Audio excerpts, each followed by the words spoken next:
Kau kalah kondak. Kaget ya? Hah? Kurang ajar.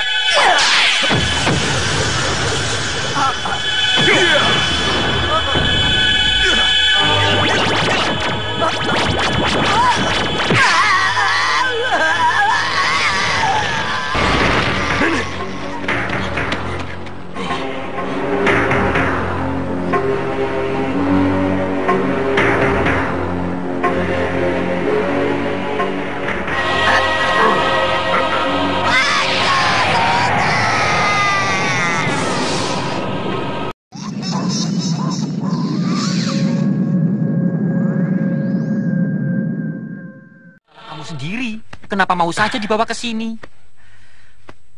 Aku ingin membuktikan bahwa aku tidak bersalah. Orang yang bisa membuktikan kita tidak bersalah itu hanya Den Ayu Wulandari. Kalau sampai sore ini Den Ayu tidak bisa ditemukan, alamat kita yang akan celaka, Mahesa.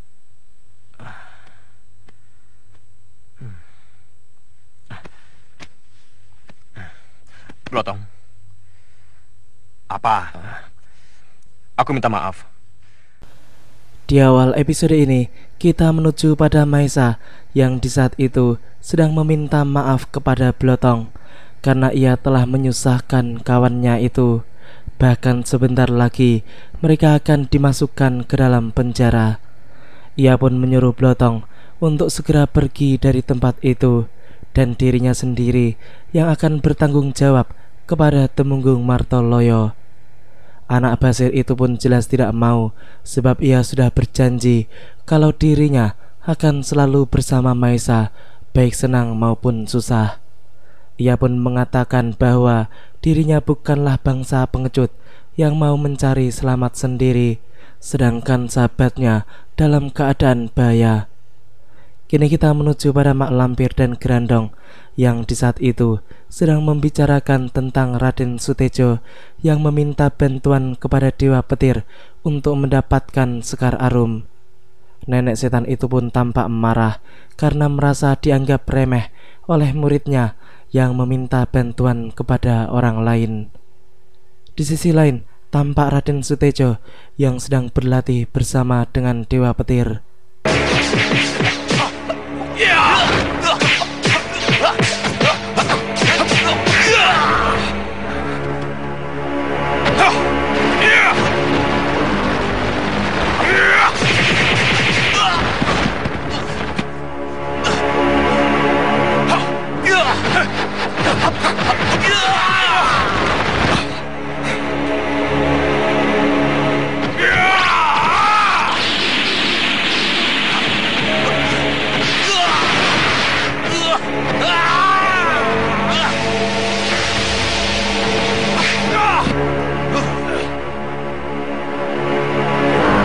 Cukup!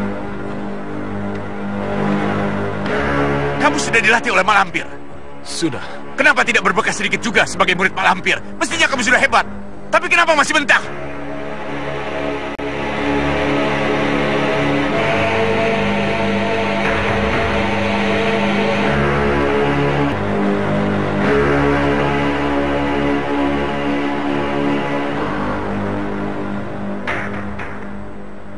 Sebentar lagi matahari akan tenggelam, Mahesa.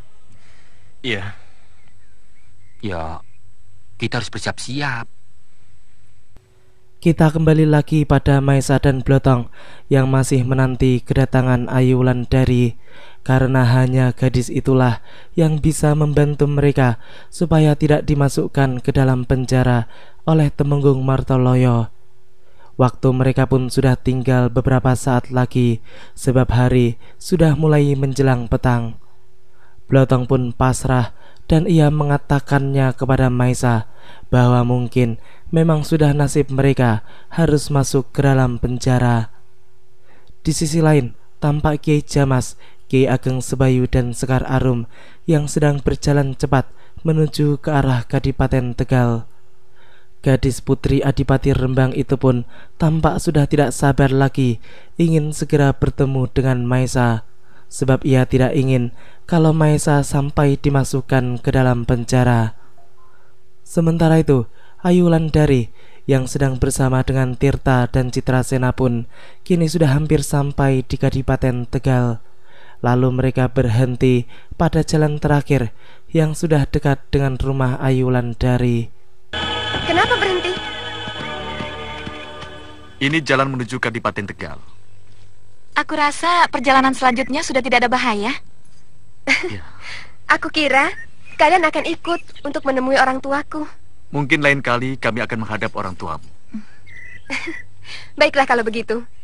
Terima kasih atas pertolongan kalian. Mari. Ya. Ya. Adik, kenapa tidak mengantarkan Putri Temunggung itu sampai ke rumahnya? Aku tahu maksudmu. Kamu tidak ingin berpisah kan? Hah? Kalau tidak mau berpisah dengan gadis itu, kenapa kau tidak ikut saja? Adik, kamu ini bicara apa? Tunggu, adik. Tampaknya Citrasena cemburu dengan Ayu Wulandari, padahal Tirta sama sekali tidak menunjukkan bahwa dirinya suka atau menaruh hati pada Putri Temunggung Martoloyo tersebut. Namun dasar sifat wanita yang susah untuk ditebak. Kini Tirta pun berusaha mengejar anak Gundala Seta yang sedang ngambek itu. Ia pun menghentikan kuda gadis tersebut. Lalu secara perlahan-lahan ia memberikan pengertian kepada Citrasena yang kelihatan masih kesal kepada dirinya.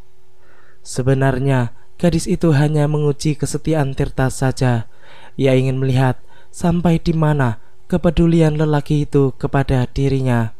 Dan ternyata ia pun kini mengakui bahwa Tirta memang sangat peduli terhadap dirinya. Sebab pemuda itu lebih memilih mengejar dirinya daripada menemani Ayu Wulandari ke Kadipaten. Citrasena memang berwatak keras seperti ayahnya, sehingga memang tidak mudah bagi Tirta untuk memberikan pengertian kepada gadis tersebut. Dan semua itu perlu bukti seperti yang sekarang ini dilakukannya. Baiklah, sekarang aku percaya padamu. Tapi, kalau kau sia-siakan kepercayaanku, awas. Aku tidak akan memaafkanmu. Awas. Kini kita menuju pada Kiai Ageng Jembar Jemantoro yang sedang dalam perjalanan menuju Kalisoka, tepatnya perguruan Kiai Ageng Sebayu. Sang Kiai pun berjalan dengan tenang, namun mendadak saja ada serangan gelap yang tiba-tiba mengancam nyawanya dari belakang.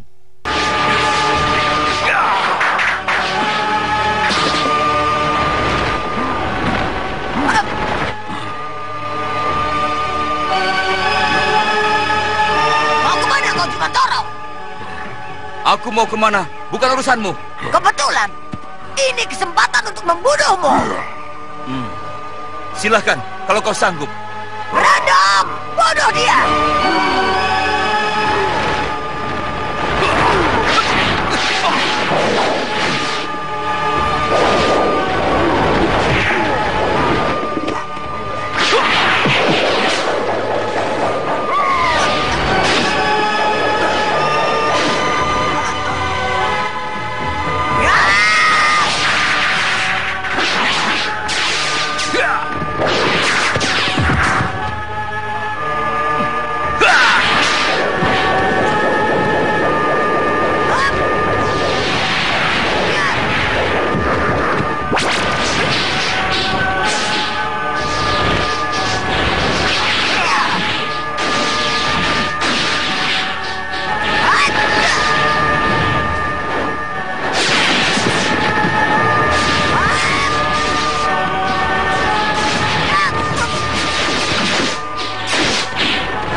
Lagi-lagi si lampir pengecut itu pun kabur sebelum ketiga kiai tersebut menghajarnya.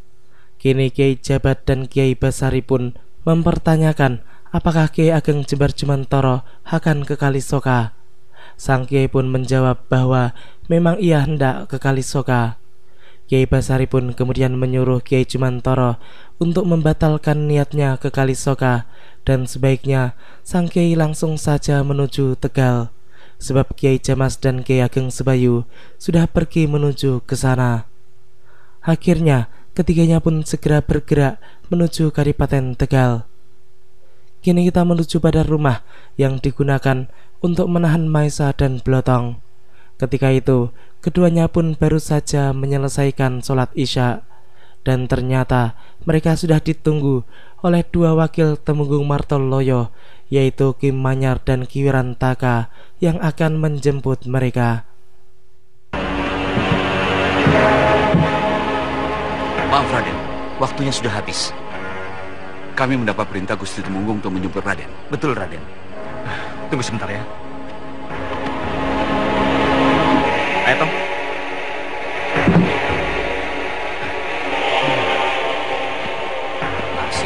Nasib. Ya, karena waktu yang ditentukan telah habis dan Ayu Wulandari belum juga ditemukan, maka Maesa dan Blotong pun kini terpaksa harus masuk ke dalam penjara.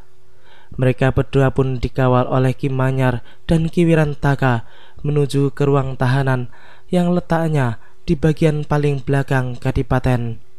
Sementara itu, tidak jauh dari gerbang Kadipaten, tampak Ayu Wulandari yang mengendarai kudanya mendekati pintu gerbang utama. Gadis itu pun akhirnya kembali dengan selamat, walaupun Tirta dan Citrasena tidak mengantarkannya sampai ke Kadipaten. Para prajurit yang melihatnya pun segera menyambutnya dengan senang. Kanjeng Romo, aku pulang. Kanjeng Romo. Kanjeng Romo. Romo? Ayu. Romo. Ibu, anakku.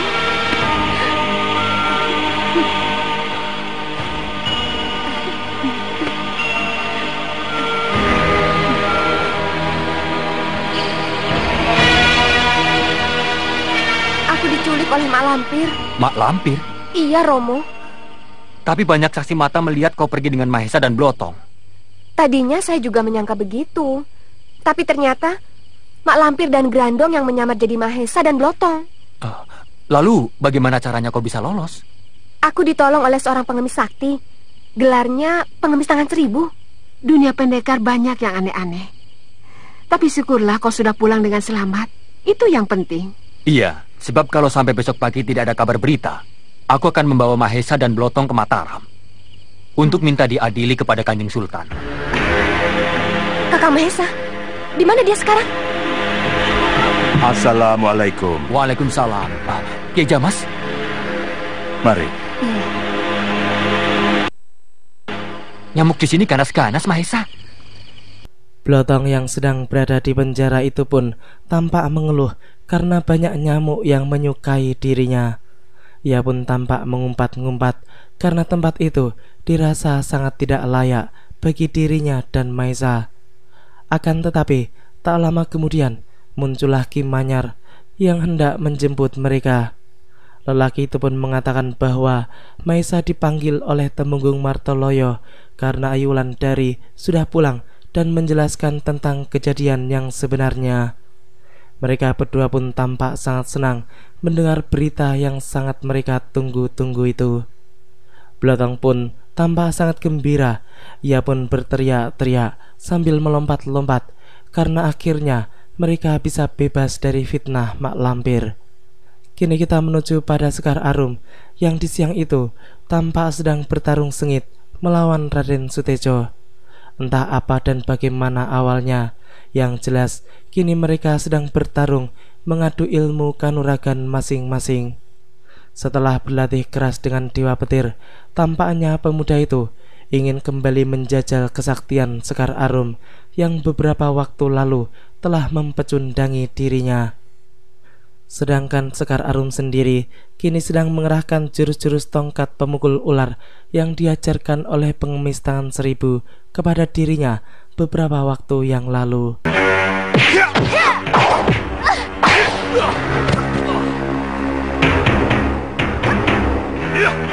Gadis itu memang hebat. Iya, ilmunya juga aneh. Sukar itu. Iya. Lihat.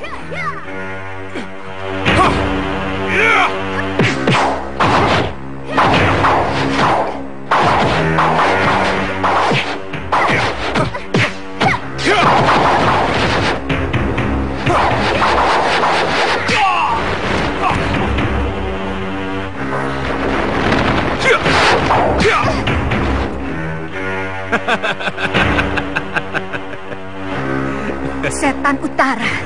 Ternyata kau masih mengenalku, gadis manis. Sekarang, lebih baik kau menyerah dan ikut kami untuk menjadi istri Raden Sutejo. Atau kau akan mati. Kurang ajar.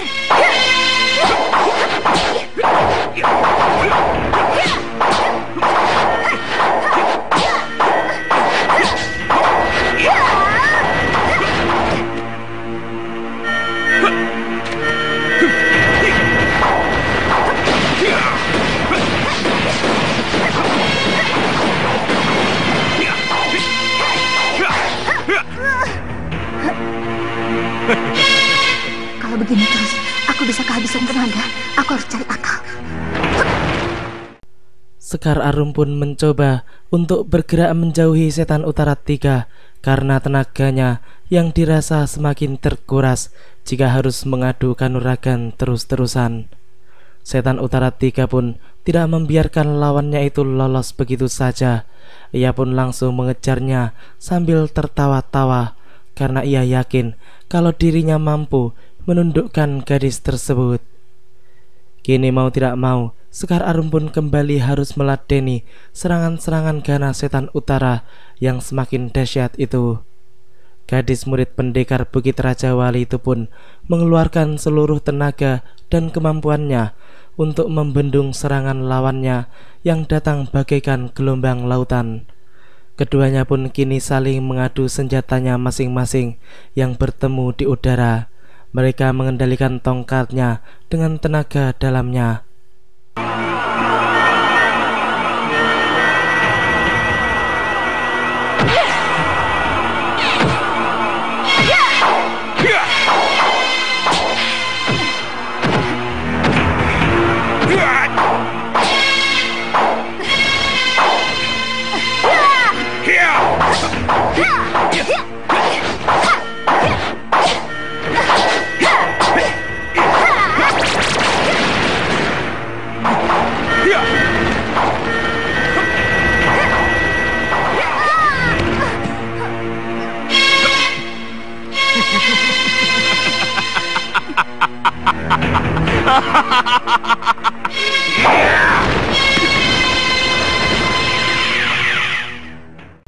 Ya, ternyata ada seseorang yang menyelamatkan Sekar Arum dan Setan Utara 3 pun mencoba untuk mengejarnya.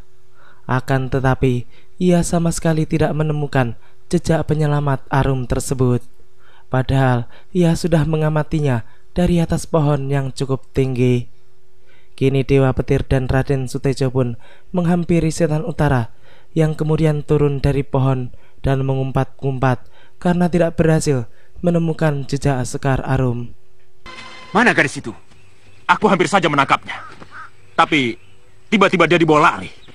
Dibawa lari? Siapa yang membawanya? Aku tidak tahu. Tadi sudah kuingatkan, jangan sampai anak itu lolos.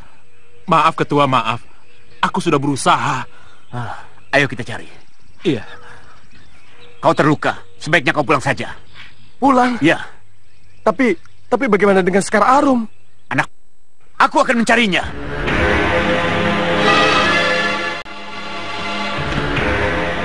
Maafkan saya, Nyai. Terpaksa saya bawa dia kemari. Kenapa dia bisa terluka parah? Dia bertempur melawan Setan Utara, Nyai. Dan Paman membiarkan hal ini terjadi? Maaf, Nyai. Waktu itu saya terlambat datang. Sebelum saya sempat bertindak, dia sudah terkena pukulan tenaga dalam Setan Utara. Bawa dia ke dalam. Baik, Nyai.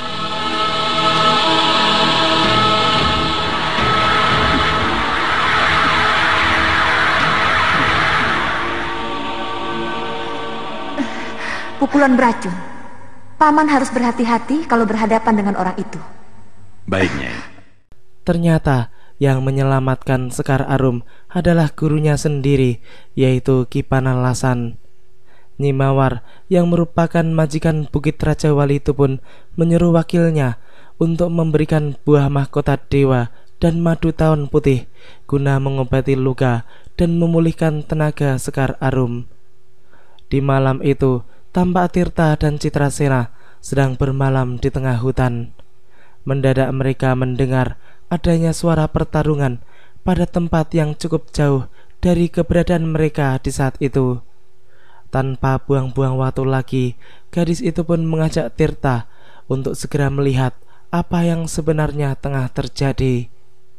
Ketika itu, tampak pertempuran antara prajurit Kadipaten Pasuruan dengan setan pemakan manusia alias Arya Soma yang mengamuk dan menyerang pasukan Raden Permadi yang hendak menuju ke Kadipaten Tegal itu.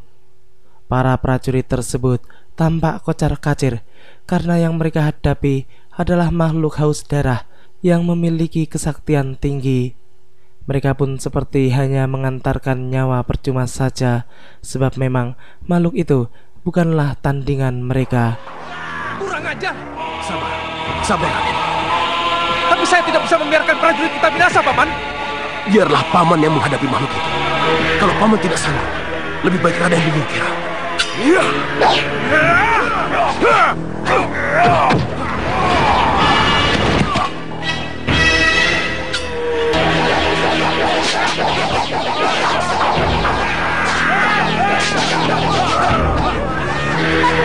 Selagi kau masih sempat. Siapa itu?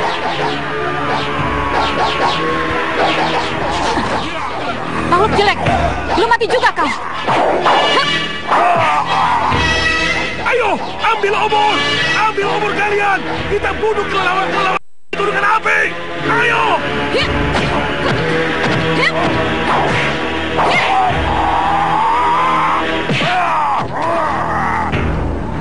Hei makhluk jelek, kejar aku kalau kau berani. Citrasena pun memancing mayat hidup tersebut untuk menjauh dari arena pertempuran. Sepertinya gadis itu ingin menjauhkan Arya Soma dari para prajurit agar tidak berjatuhan korban yang lebih banyak. Sedangkan kelelawar-kelelawar siluman yang bermunculan sedari tadi itu pun kini mulai takut dengan api pada obor-obor yang dipegang oleh para prajurit. Tirta yang baru datang ke tempat tersebut pun kemudian langsung mengejar Citrasena dan setan pemakan manusia yang telah terbang menuju ke arah selatan. Sedangkan kelelawar-kelelawar yang menyerang pasukan Pasuruan itu pun kini telah berhasil ditumpas habis. Sementara itu, Citrasena yang dikejar oleh setan pemakan manusia kini tengah bertarung sengit. Gadis itu pun tampak terkena pukulan Arya Soma. Namun beruntung karena Tirta pun dengan sigap menangkap tubuhnya sehingga ia tidak sampai jatuh ke tanah.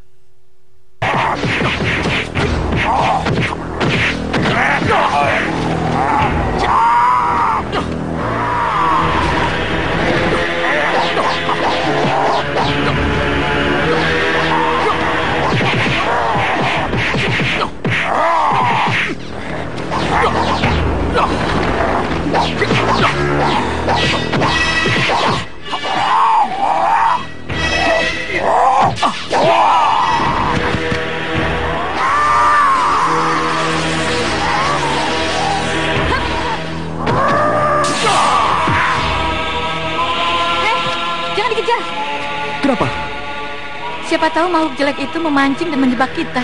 Tapi tadi aku lihat kau yang sengaja memancing makhluk itu. Iya, supaya tidak jatuh korban lebih banyak. Jadi? Untuk kali ini, kita biarkan saja dia lolos. Citrasena di samping cantik, dia juga pintar. Andai kata aku bisa terus berteman dengan dia, pasti menyenangkan. Sementara itu, pasukan Kadipaten Pasuruan kini kembali digegerkan oleh kedatangan Grandong dan Mak Lampir. Pasukan Raden Permadi dibuat kocar-kacir oleh amukan makhluk hitam jelek tersebut. Jelas saja, pasukan rendahan seperti itu bukanlah tandingan Grandong. Raden Permadi dan pengawalnya pun hanya melongo melihat pasukannya dibuat hancur berantakan dalam beberapa saat saja. Grandong tampak sangat ganas jika hanya menghadapi kroco-kroco seperti itu. Bahkan kemudian ia pun mengeluarkan ilmu kesaktiannya untuk menundukkan para pasukan itu sekaligus. Mak Lampir yang sedari tadi diam saja pun kini juga mengeluarkan ilmu kesaktiannya dengan tiupan maut, sehingga membuat para prajurit tersebut pun roboh dibuatnya. Terlihat sangat mudah nenek setan itu mengalahkan pasukan Kadipaten Pasuruan. Bahkan ia tidak perlu beranjak dari tempatnya berdiri untuk bisa menundukkan semua prajurit yang ada di situ.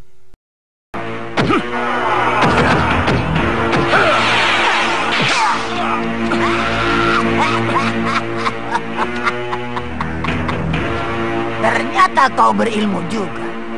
Tidak percuma kau menjadi perwira pasukan Naramanggala.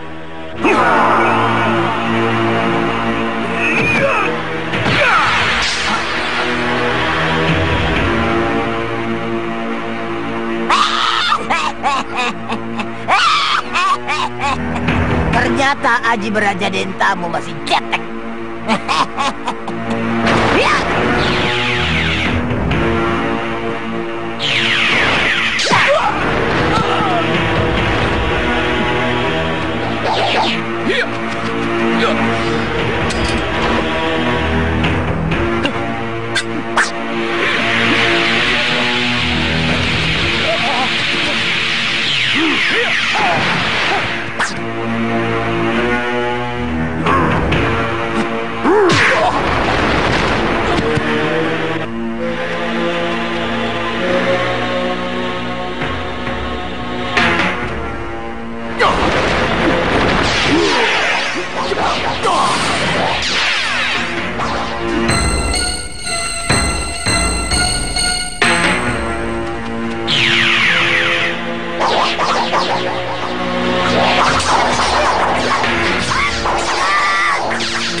Gundala Seta.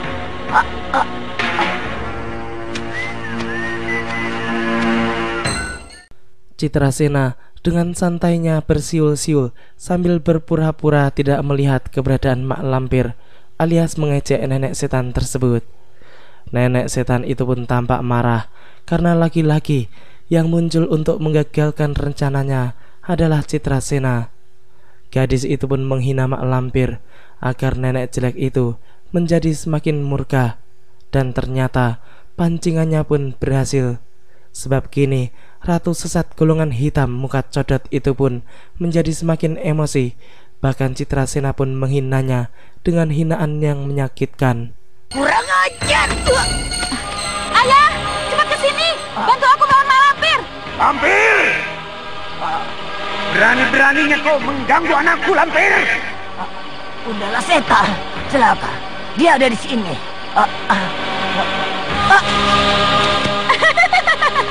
Hai nenek jelek, rupanya kau takut dihajar ayahku. Aku bukan takut sama Gundala Seta. Tapi kalau ayah dan anak itu mengeroyok, aku bisa celaka. Dasar Lampir peot banyak alasan. Kenyataannya, ia memang takut jika harus berhadapan dengan Gundala Seta yang pernah menyiksa dirinya dan membuatnya tidak berdaya. Sementara itu, Tirta dan Citrasena pun kini menolong pengawal Raden Permadi yang di saat itu sedang terluka parah. Namun ia masih hidup. Citrasena pun memberikan obat penawar racun kepada orang tua itu karena ia ternyata terkena pukulan beracun Mak Lampir. Setelah mengetahui kalau orang itu terluka parah, Tirta pun kemudian menyuruhnya untuk mencari tabib demi keselamatan dirinya. Akan tetapi, orang itu pun mengatakan bahwa keselamatan majikannya, Raden Permadi, jauh lebih penting daripada nyawanya. Oleh karena itu, ia meminta kepada Tirta dan Citrasena untuk mencari majikannya yang belum diketahui tentang keberadaannya.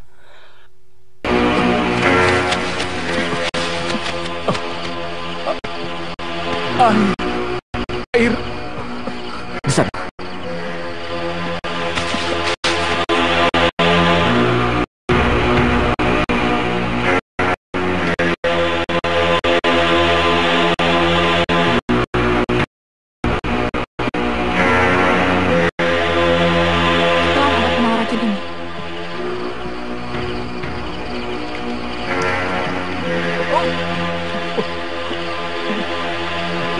Raden, bagaimana keadaanmu? Sudah lebih baik, Paman. Di puncak Gunung Muria, ada seorang tabib yang mengasingkan diri. Dia ahli segala macam racun dan juga luka dalam. Pergilah ke sana. Terima kasih atas bantuan dan petunjuk Andika berdua. Mudah-mudahan kita bisa bertemu lagi di lain kesempatan. Demikianlah alur cerita di episode kali ini. Nantikan kelanjutan kisahnya di episode yang akan datang. Terima kasih bagi teman-teman semua yang udah mau nonton. Jangan lupa like, comment, subscribe, dan share. Dan juga nyalain notifnya. Wassalamualaikum warahmatullahi wabarakatuh.